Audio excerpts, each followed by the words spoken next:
we go again. It's Kennedy, my brother from another mother. What's good, bro? Yo, you know it's crazy, man. We got some weird stuff going on out here, man. Apparently, they had some active. They said it was an active shooter, but Yeah. I don't know if it was an active shooter. But they said that somebody didn't hijack the Gwinnett Transit, and got out here on the highway, and ran through about 30 cars out here, though, bro. Going down out here, in A.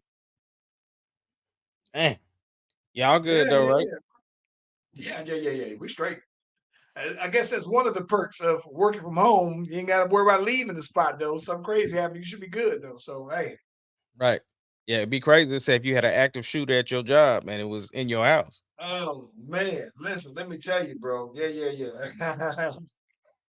Shoot at my job. That probably is the research department going ham out here. I know. I know. That's why I say.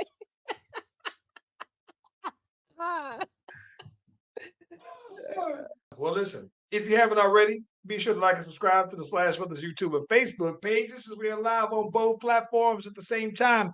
You click on the notification, click on the bell, you get the heads up whenever your boys is doing anything. Hey, Kennedy. I meant to ask you though, by chance, did you watch the Ray J interview with Club Shay Shay? No, I didn't watch that one. I didn't watch his on Breakfast Jason Club. Lee. I watched a little bit of the Breakfast Club.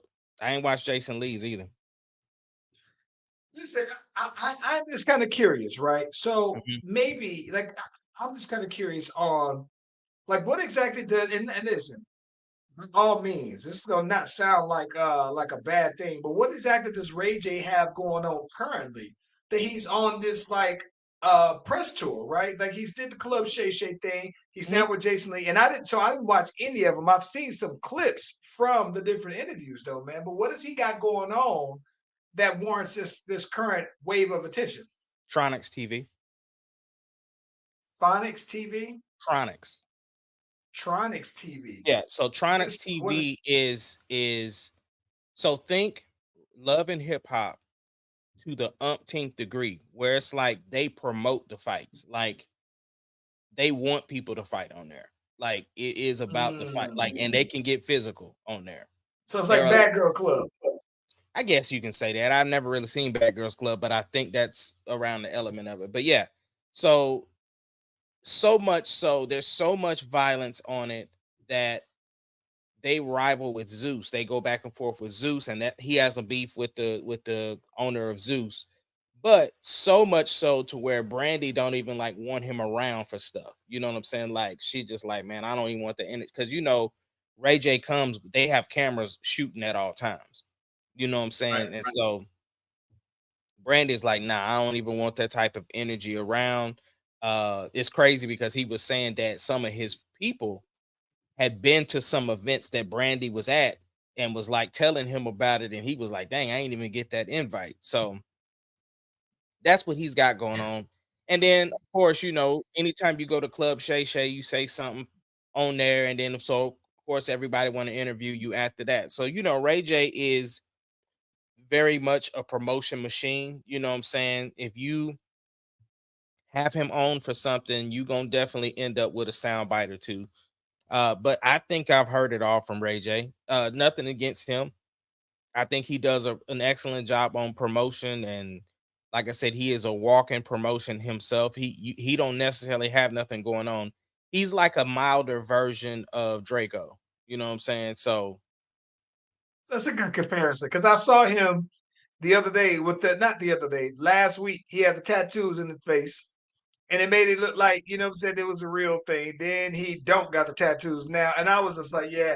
Part of it almost makes me think that if you see him popping out, then it's some kind of so a lot of times it's weird because I often just like with Soldier Boy, right? I don't know how serious to take him when there's always a thing when you do see him pop out though, bro. So I don't know, bro. That's why I was wondering, like, what he got going on there, bro? nah, just yeah, he just promoting Tronics. Yeah. Now Uh listen, in recently, I don't know if you saw it. I guess the Republicans kind of finally got their wish. the boy Jovante Biden's son found guilty on the gun charges. Let me ask you though, man. What does that mean to you? What is it? What do you think is going to be the outcome of that? What's happening with that? I think he'll get pardoned. I mean, That's I'm simple. gonna be honest. That's simple. My thing is this, bro. I wasn't invested before it happened. Like I didn't matter to me. Like people want to say, "Well, oh, that's your son. You can't control your son. How you gonna control the country?" It's like, bro, it's almost over, bro. Like just pardon his son because at 45, uh, if he gets some sort, because he's already got convicted of stuff.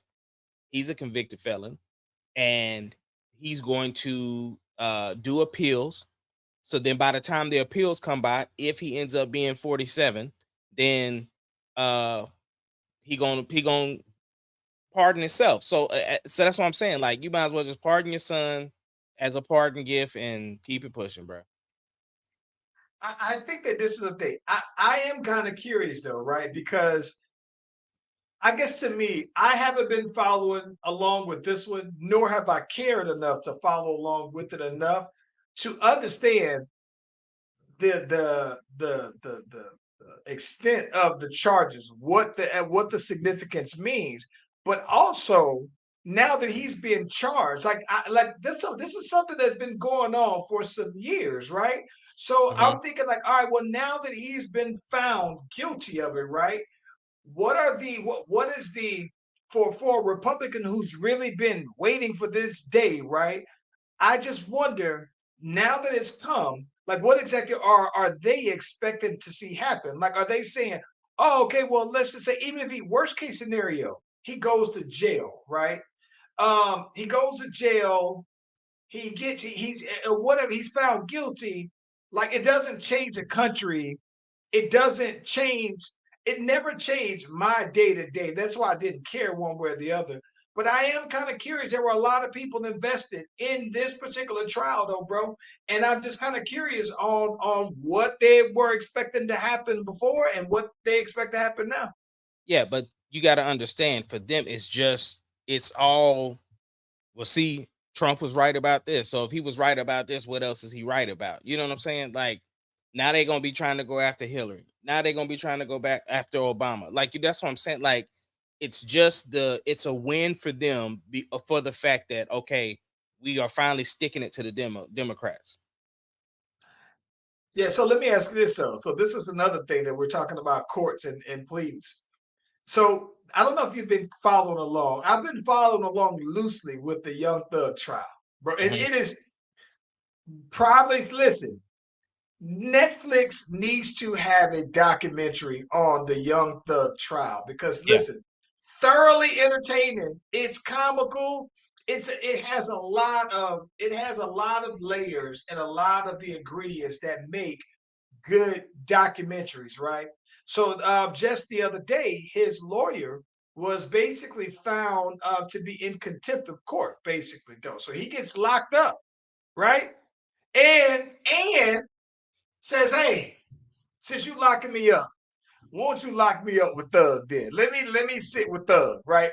Which listen, by the way, it automatically makes him the go-to hip hop lawyer. If you are from the South, Atlanta specifically, and your lawyer is willing to go ahead and be held in contempt because he didn't want to divulge information about how he found out about I guess a meeting between the judge and someone else that I believe. And he just said, listen, hold me in contempt if you want to, though, bro. I'm good. But I'm not giving up that information. And by the way, if you're gonna go ahead and do it, let me sit with my client though, man. And because I'm not going to be there to represent my guy, let's go ahead and do a mistrial for this right now. If you're not going to listen, bro, he has a permanent invite to the cookout. Whatever the cookout is that everybody refers to, he is there though, bro. He has a first rate pass to come on over to there though, man. first seat Hall of Famer at the cookout, huh? First seat. He is listen though, bro. He is like to me, he is the equivalent of how if there is any civil unjust In civil cases, everybody goes and get Ben Crump, right? He is there every single time. And the same way how I think a lot of people thought that like Johnny Cochran would be the go-to because he had OJ beat that Mhm. case, so right? I think that this dude is like that though, bro. He is gonna be one of them dudes. But I think specifically for Atlanta though, bro, I just don't know how given that action, how you just be like, nah, I'm good. I'm gonna pass on him. If you can afford him, bro, he's the go-to though, bro. Yeah, no, I get that.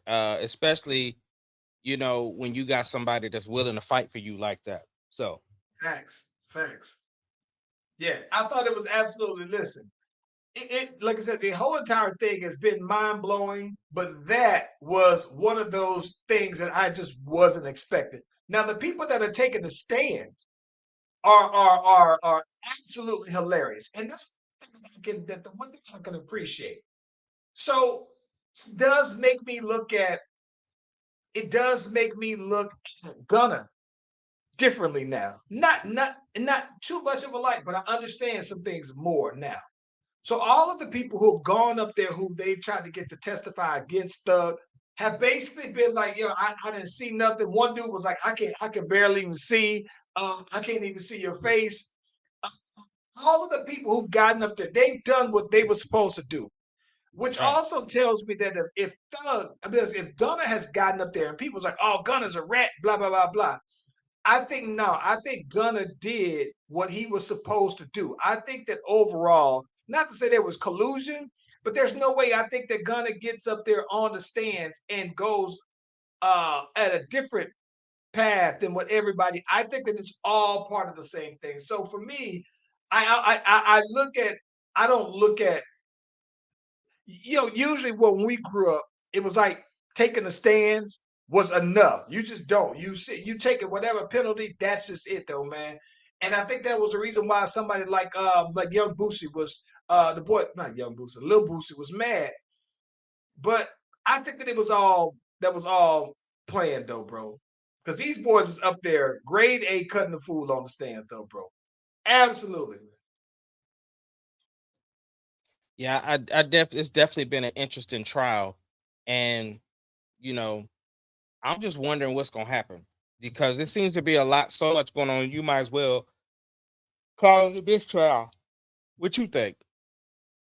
Listen, it wouldn't be out of the realm to call it a mistrial. But I think that then they're gonna, retry it as well, though. So I don't know, man. But then if you call it a mistrial, does that free Thug then, or I don't know what the rules of a mistrial are. But I think that that would be something that I'd be interested in knowing, though. If you do it as a mistrial, does that mean that the whole thing is thrown out? Because what new evidence are you going to show to prove his guilt that you didn't already have? That's my biggest thing. And I've watched enough TV shows with lawyers involved with it, and the Lincoln lawyer to know that that seems to be how it works. I'm not a law expert. I just watch a lot of law shows though, man. And listen, I don't know if it's just me, but I'm about to say you was freezing up, and this Wi-Fi over here is undefeated though, bro. So you was pixelated like a mug just a second ago.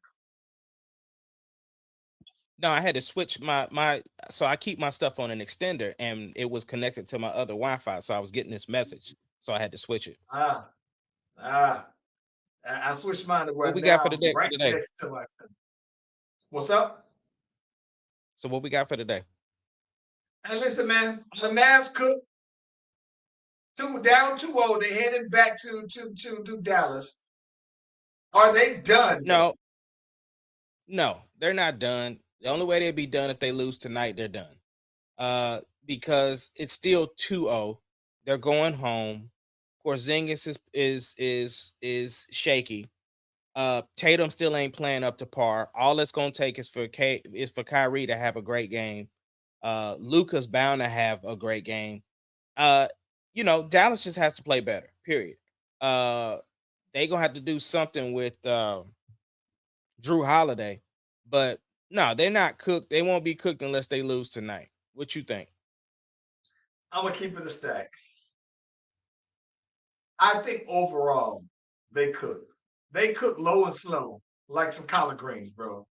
When I say that, bro, I say that. Listen, you down 2-0. I'd like to believe that is especially, and I've never done the statistics check on this, but I'd like to believe that you have a better chance of winning the series as the away team when you steal one of the first two games from from the other team. So you go to Boston, you steal one. I think that you might be safe then, though, right?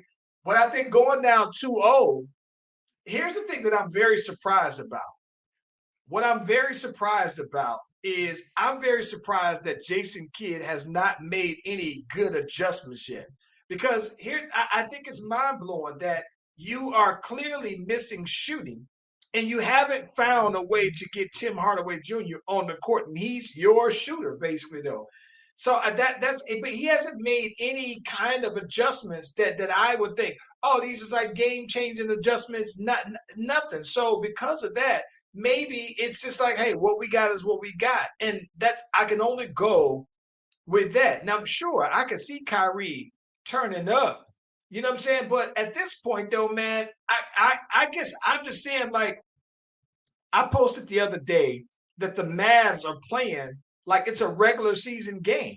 Like they're playing like they got another tomorrow and another tomorrow. And I'm thinking, like, well, listen, whatever you can do, why aren't you doing that though? Right? If you've saved a little bit in the tank, for the rest, for the, if you were, playing in spots for the regular season, playoffs, well, now is when you put it all out there on the line, though, man. So I don't know, bro. I think that the Mavs are done, and I was hoping that it would go 6 games, 7 games. Didn't really care one way or the other, though, man. But I think they done, though, bro.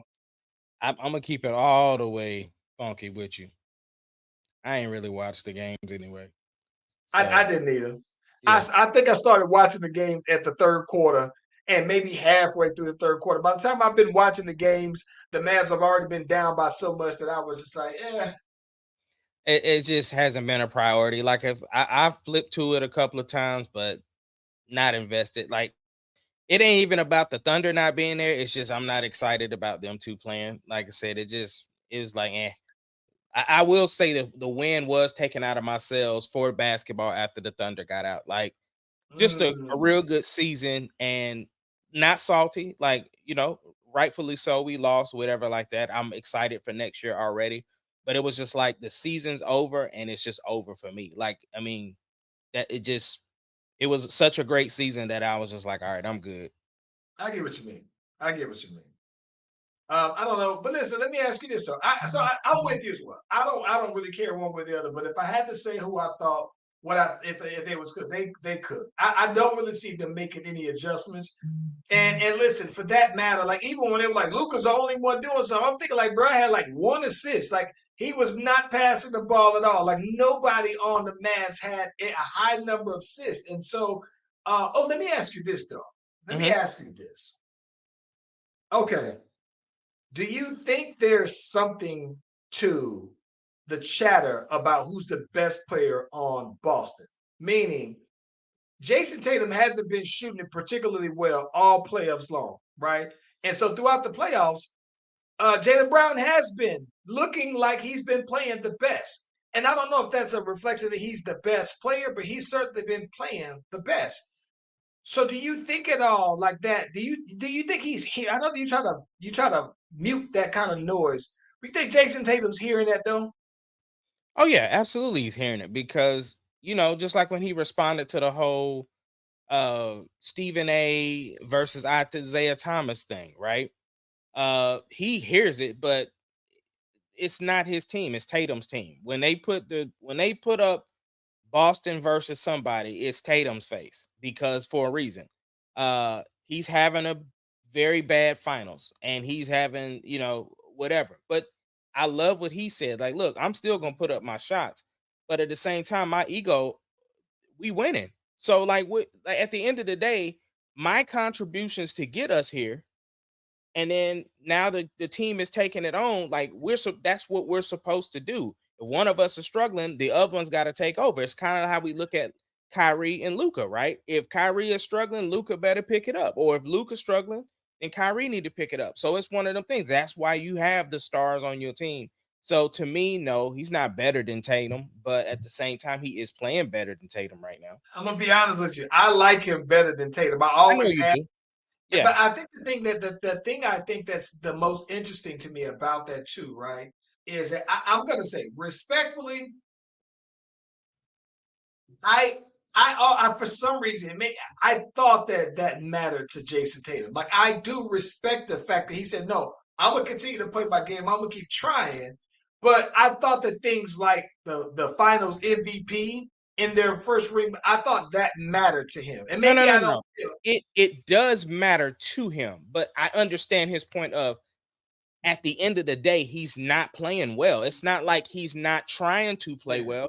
It's just not happening. So at the same time, which one is more important, winning the championship or winning the finals MVP? Which one is more important? I think is winning the championship. Because I don't think if they were to lose the finals, the first thing he gonna be like, dang man, I wanted finals yeah, MVP. You yeah. know what I'm saying? So for me, yes, I'm sure it's eating him alive that I'm on the biggest stage of the biggest stages and I'm not able to perform like I've been doing all year long, how I've been my whole career. The lights are on and my light is dim right now. I don't think that's necessarily like it's not in his head. Of course he would want to win finals MVP. What kid that started out playing basketball from the AAU all the way up to the NBA wants the opportunity of being in the finals, winning the championship, and winning the finals MVP. I think it's all important, but I think the most important is at least just winning the finals. See, I think that one of the things that would be different, right, is that he's had since his playoff career. See, I get into it with a particular Boston fan in general about this because there's this Jayson Tatum doesn't perform in the clutch for the playoffs, right? Where he has more bad games than good games, right? And I used to think that that would matter to him. That okay, yeah, we won it, but how I'm playing matters in the contribution to the win. Like I thought that that would matter to him, and I could be wrong. Like but again, I don't think that that mattered so much to KD or to Steph the first time because I think that it looked like there was a point where it was pretty close and you could have gave it to one or the other. And KD at some point was almost like trying to give it to Steph, though, right? So I didn't think that, but I just for some reason didn't see them two like that though. So I don't know. Maybe it's just me. Yeah, but I will say I definitely believe that the ring that Steph won after KD was more sweeter than the ones he won with KD. Sure. Like Absolutely. Yeah. I think he loved that part in time of playing with somebody of that caliber, but it definitely had to mean something to him. Because even when before KD was there when they won, Steph wasn't Finals MVP. Uh, Yeah. so Iguodala was. Yeah. right. So the fact that he was clearly the best player, they did it without KD after a quick little rebuild of Golden State. Um, yeah, I know that one meant more to him than anything. Yeah. Yeah. Yeah. And when you I can think about say it too, I don't know that Golden State is winning another champ in Steph's lifetime. Why you shaking your I head? don't know. I'm not gonna count them out yet. Okay, unless you saying KD and LeBron about to join Golden State, they ain't winning another championship in Steph's lifetime, bro. Okay, so the reason why I say When that, I say lifetime, with him playing as a member of Golden State. okay, so I thought that when LeBron went to the Lakers, I thought that he was going there for retirement and that was just it, and they popped up and won a ring. I think that this is the I think that here's where I'm at with it. I think that if Steph and them are gonna win the ring, they would have to do so within the next 2 years, and that's when it's completely shut. And I say the 2 years because I think that given Clay Thompson's injury, I think that he's going to re-sign with them. But I think that his injury is a 2 year recovery, right? So I think that Clay's going to come back and average about 20 points a game. I think that the problem with the Warriors is that the Warriors, that their championship team, right? It was just different. Wiggins just have not been the same, right? I Kaminga think fell off. that well, you said Kaminga? Yeah, toward the end of the season. He was good. I thought that I think that Kaminga can take a more active role and be better. But He I can. think that Yeah, I think that where what threw me off for them as well is that who else? So they had Wiggins, who I think was just a complete wash, right? They got the new guy who made first team all rookie Pods, who I think is all right though, man. But I think that to me, once you get rid of Wiggins, and to me, all you need is another, not even superstar kind of player, but somebody who I think is an equivalent to Andrew Wiggins when he's good. And I think that they're right back in there. To me, I think that they're like this. If you put Paul George on the Warriors, I think that you'd be hard for me to believe or seeing another team beating them, just completely beating them. I that's immediately who I thought about, but I just don't see him leaving the Clippers. And even if he does, he's going to Philly. So uh that's the thing. I 100% thought the same thing. If PG went to Golden State and they was able to retool and get some other functional role players, then yeah, they're right back in the mix because I don't think they bring in Chris Paul back. Uh, so But yeah, there's listen, what? options. So this is my thing. Even if Paul George, so this is my thing. If you're Paul George, what would you rather do, right? Would you rather play for Philly, or would you rather? Because I think that to me, there's not an easier route, right? So if that's the case, so you already in Cali, it's hard to leave that Cali sunshine, though, man. And so I think that to me, if I'm PG, I think that your chance, if it's all about the rings, I think that it's just as likely for you to win in Golden State as it is for you to win against the 76ers. Not necessarily. This is why I say that. For one, he can get more money in Philly. So that is a real big issue for players still too, because these players know that they ain't got much time left. So you trying to make as much money as you possibly can, right? The thing is that he can look at what they did with Russ to know that if they ain't gonna want to pay him the money, they're not gonna be trying to pay the money. The problem is he kind of has leverage a little bit, even though he ain't gonna get what Kawhi's making, because they still are trying to fill up that arena with that new arena.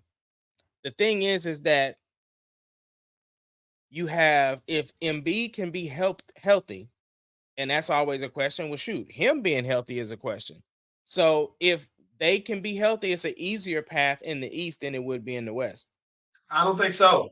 I don't think so. Because you think about this, though, right? Boston right now, clearly the best team.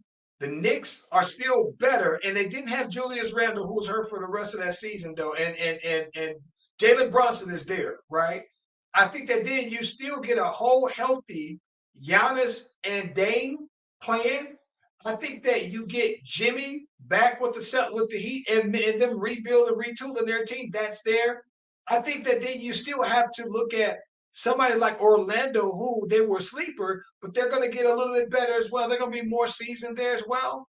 I think that the only difference to me with the West, right? Is don't get me wrong, the West is going to be harder, but I think that the West, where you win out on the West, is that the West to me has stiffer competition that eliminates each other, right? So it's like, yeah, the Grizzlies are going to be back when John Morant's back, right?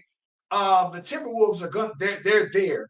The Suns, if they, even if you keep that same core, it's still something that you got to deal with. And so I think that, when you look outside that the Lakers, I'm gonna be honest with you. I think it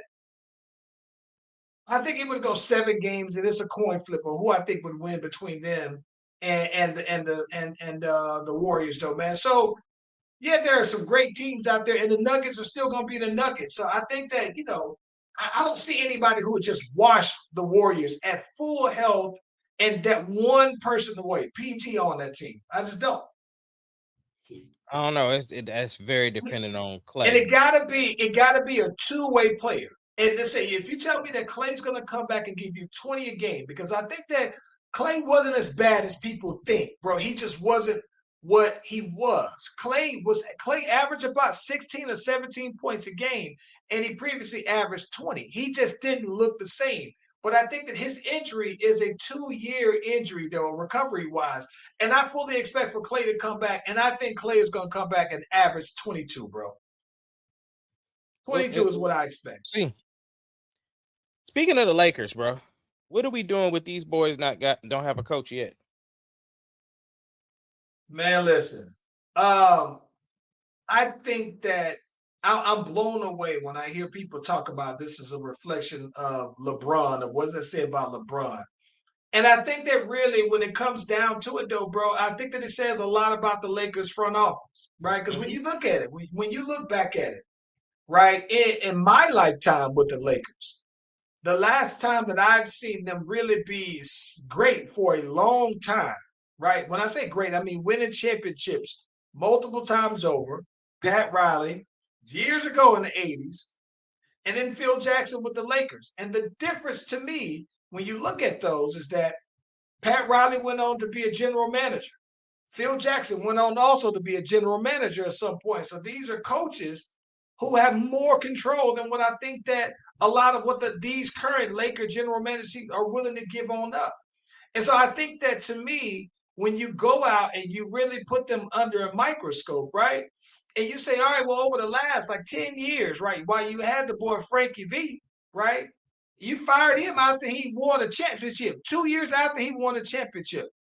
And he had like 3 years left on his contract. Then you brought in Darwin Ham. He got you to a conference final, and then you fired him 2 years afterwards, right? And so my thing is that then you bring in Hurley, who was offered a contract, and this is the same contract that's around the same number that I believe they said that Kentucky offered him to come Yep. to come on over there, right? Kentucky offered him 11 million a year. Yeah, so then that's that. So then it's like when you look at the what does it 11 really mean in Cali? $11 million ain't the same in Cali. You know what I'm saying? That really that 11 million is probably closer to about seven, maybe. So I'm just like, nah, man, the Lakers. It's not as glamorous as a job as it used to be. And then here's the thing that I'm concerned. The concern that I have is so much is that well, now the head coach for the Lakers ain't as big of a job. I mean, as big of a deal as I think. And I'm just wondering, like, outside of LeBron and LeBron getting and recruiting AD to come there, like, is playing for the Lakers like that big of a deal? Like, is it the apex of NBA anymore? Like, I don't think it is, though, bro. No, no. I mean, now people would rather play for New York. Well, I don't know because What you no, mean? no, no, no. Thibodeau was voted for the second year straight as the coach that players would least like to play for. No, no, no. I understand that much. But I'm saying as far as the The prestige, platform. right. Yeah, Because New York, let's just call it what it is. Had them boys not been hurt, I think they would have beat the Pacers. So I think so. I don't think they would have beat the Celtics. no, no, no. I don't think they would have beat the Celtics, but you're still losing in the semifinals or the in the fight in the Eastern Conference Finals versus losing before that. So that's still.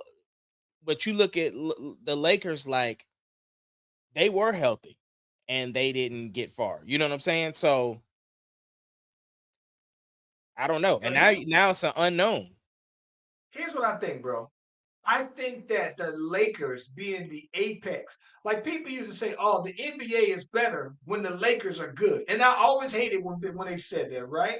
Because the reality is this, though, right?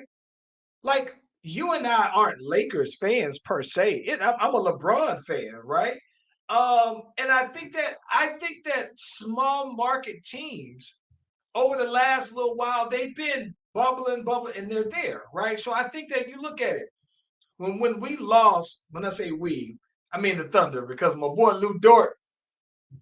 But that last Russ, and that was the last remnants of those years, the KD Russ years. And it took them a couple of years to rebound from that, right? But there was brick by brick by brick, and now they're there, right? And I think that the Timberwolves, they're there with Anthony Edwards.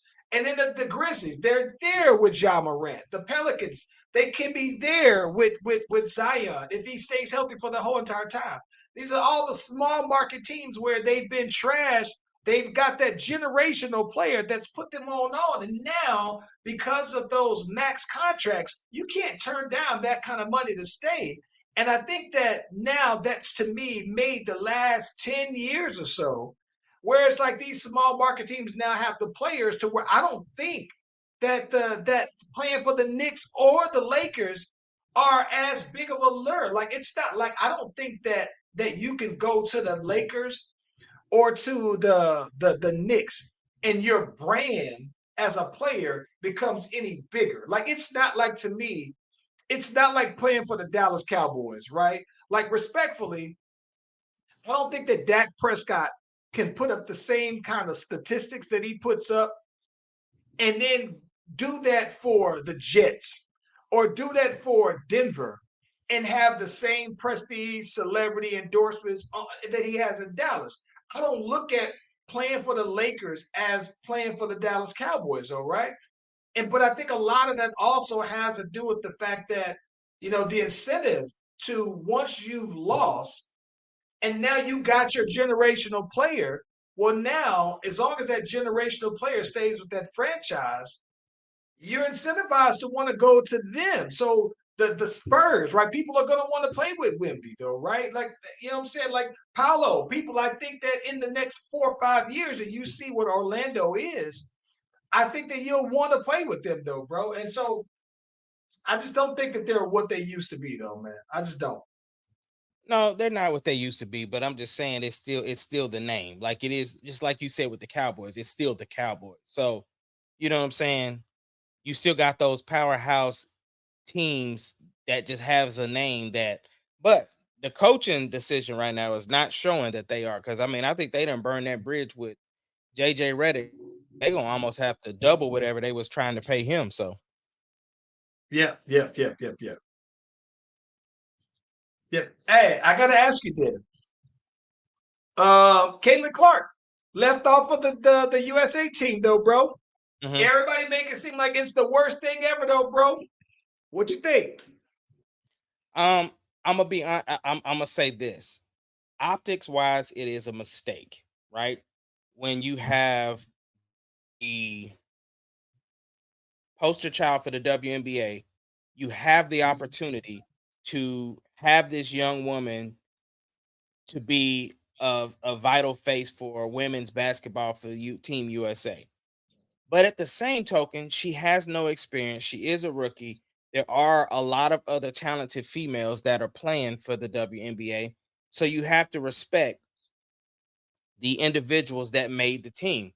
Uh, I think that they have a legacy to live up to. And if their criteria was experience, then I have to go with what they said.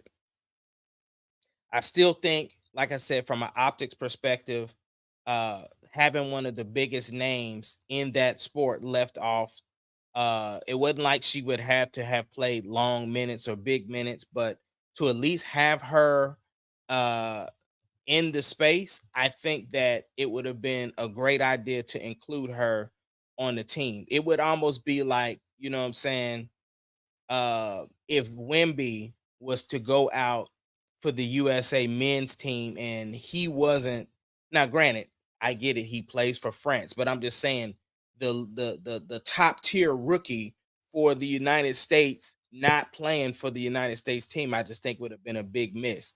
So the fact that you have Caitlin Clark uh with the opportunity to be another big face to bring more attention to women's basketball, I think would have been a plus. Uh, but I understand their criteria of them saying that she just didn't have enough experience that they wanted to include her and leave off somebody else. Yeah, see, I think that I feel it. And that listen, I get that they're saying, listen, when you playing internationally, the game is more physical, and you out here getting roughed up by these other girls out here. Get it? I think that for the most part, the experience I appreciate is that they got a lot of teammates, right? They got somebody who's there because you don't have very many practices, right? So being familiar with your teammates, big deal. The thing that I'm blown away by is this. So I see it both ways. So I can't really call it one way or the other. I think that is she better than any of these 12 girls right now? I don't think so. But I think that there are, if we're being real, she's probably not even top 20 right now. right? In terms of the best, because there are some girls who can ball that are not that you got a small roster. There are girls who are ball that ain't there that didn't make the roster that just nah. Is she the most popular? Yeah. So, but if your goal, right, because the USA team is separate from the USA basketball team. I mean, in WNBA USA, they're separate things. I can totally understand why they say, listen, no, our goal is just to go get this dub. Let's go get this. That's somebody else's thing to grow basketball and to do this, that, and the other. If the goal is just to get the dub, then just give me the best players. And they may not be the most popular. That's what I think. However, she's a shooter. And when could you ever have enough shooting? I just don't know how you justify having her on and not also including maybe three other girls, right? That I know for sure are hoopers that are better than her. So from that regards, though, man, I'm not mad. I do think, now I'm not gonna lie. They played they played the women's games at weird times, the same way they played the men's games at weird times, right? I would be more inclined to want to see what she do and watch it more than I would any other way, though, right? So I don't know, man. I see it. I see what they're saying, but I'm not so mad. I think that is a missed opportunity, though. Yeah, I don't think it's a snub by any means, but I definitely think from the popularity standpoint. But again, different purpose, different game, so I'm cool with it. Yeah, yeah, yeah, yeah, yeah. Yeah, Let me ask you this though. I saw something completely switching topics here though. yeah, Did you see that Howard University gave back Diddy the $1 million that he donated to them and rescinded his honorary degree? thought it was dumb. Not the degree part I thought was dumb. I mean, not dumb. That's fine. You don't want him associated with your university, but the Yep. money he donated, that money is for students, and I'm just like, who cares? You could have renamed the scholarship, Mm-hmm. um, and then gave it out, but to what I'm saying, to not just have his name attached to it. Like at the same time, he gave that money up. It's for a good cause. I don't say take away the money, but the scholarship, I have no issue with that. I think what's funny to me about it is that I've seen some videos of Howard and they talk about how poorly run the facilities are, right? So it's like, but y'all look like y'all can use every dime possible. So but listen, let me tell you this. Oh my gosh. Let me tell you something that's wild. And this is part of the whole no Diddy thing, bro. I think that I may have went into the Hall of Fame, pause worthy sayings ever. And somebody said, whoa, no Diddy to me the other day, though, bro. And listen, I was trying to fight through it and I couldn't, bro. I was playing basketball the other day. And this dude, we're outside playing, this dude drives to the hole. He pump fakes and I'm guarding. This young guy guarding music pretty hard and everything. So he goes through, he pump fakes, and he went past me. He thought that I just gave up. So I went to go and try to block him from behind. So when I went and tried to block him on the backside, instead he went up for the shot and I fouled him. And I was like, oh, my bad, bro. Said, I thought you was gonna keep going. I didn't think you was gonna see me coming on your backside. He was like, wait, what? I said, yeah, and I was coming. I was still playing you hard. So I was gonna come from your back, come on your backside, block it. And so everybody just stops and like, now you can't just be saying that I said, I said, And I'm just sitting trying to play through, like, well, I don't know what y'all talking about. I said, y'all just mad. Y'all ain't never had nobody in no put that hard D on y'all before.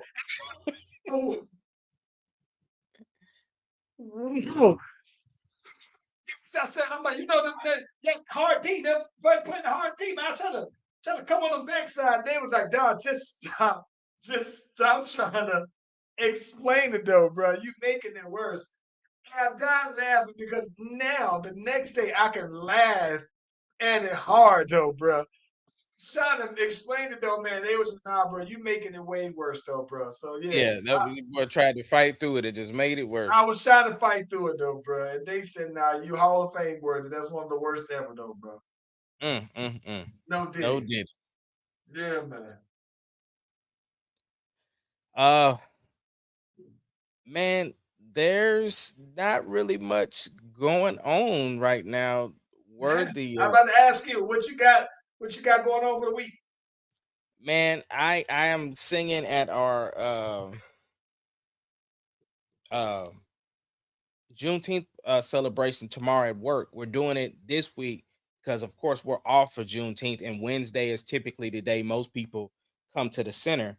So, and it's cool because I'm not like doing a national anthem or the Black national anthem. I'm actually doing a song. So I'm really excited about that to have the opportunity to just sing a real song, you know what I'm saying? And not just be like, oh, we national anthem, let's get them on. Like, you know what I'm saying? So I'm real hyped about that. So yeah. What about you? Yo. So let me tell you what's funny though, bro. So I think the last time we got on, probably 2 weeks ago, I was saying that we were talking about Cardi B, right? And Cardi Mhm. B saying, all right, she on the clock because, we were gonna, why isn't she putting these things out?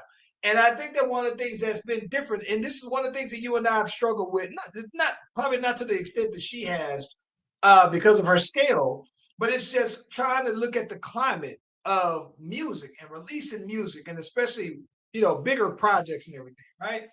So now I've been in the process of where I got 3 songs that I think are all the way official. And actually, I got one more song that I know for sure that I'm working on now, that I think is a banger. So I got 4 songs that are bangers, and I'm almost getting nervous about trying to release it. It's almost like I'm getting nervous because it's like part of me not putting them out is I get to keep them for myself, and I don't got to worry about just putting them out there, and now they're out in perpetuity, and you just don't know that it's gone. And so it's like it's weird because every time we put out singles, we think this gonna be the one. We out of here with this one, right? And I feel like I have on these 4 to 5 songs, 3 of them, I think out of there, right? At least these 3. The other 4th one is just one that I think is just good content, right? And so I'm sitting here thinking like, yo, you know what, man? If I put this out and it don't take off like I did, I'm back in the same circle, the Cardi B and the Nickies, where you trying to find that song though, bro, and you thought that all these were, and I laughed at myself because I thought about that last night though, man. I was trying to make some final tweaks, and I was like, I'm trying to make sure it's absolutely perfect. But if this mug don't take off, I'm thinking like this. This is the 3 of these are the retirement songs. They get us out of there, bro. It get Yeah. us out of here. So that's what I'm working on, man. I'm trying to tighten them up. But if I can record this other one, it's definitely one of those. And I've got some great feedback on the song so far, playing some snippets and giving some previews of it. So yeah, man, that's what I'm doing this weekend. This week I'm trying to finalize this last one. And if I can just get the one, then I'll be straight for the whole summer, though, bro. Yeah. No, that Yeah. makes sense. Yeah. July 13th, we are having our show out here. It's gonna be the boy Chris Top hosting, my boy David Walker on the ones and twos, and then there's a headliner comedian named Dick Dickerson, Listen, and then of course I will be performing. I'll be the R&B element to the show. It's gonna be R&B and comedy. I'm super excited about it. We are still finalizing details, but the tickets are available. There is a code to get discounts off the ticket. So if people want that, they can hit me up. But super excited about the show because me and Chris go back to the Air Force days and just walking. I remember when we graduated basic training and we were walking to the BX and I was telling him about how I did music and he was just telling me about his life. So to see where we are today, some 20 years later, and now we about to headline our own show in my city. So I just think that's super dope. I'm trying my best to get out there for that one though, man. I will be mad at myself for a long time if I miss that one though, bro. Yes, I'm excited about it. Yeah. Yeah, well, look, man, let's get on out of here, bro. We ain't got nothing else to talk about. Peace, peoples.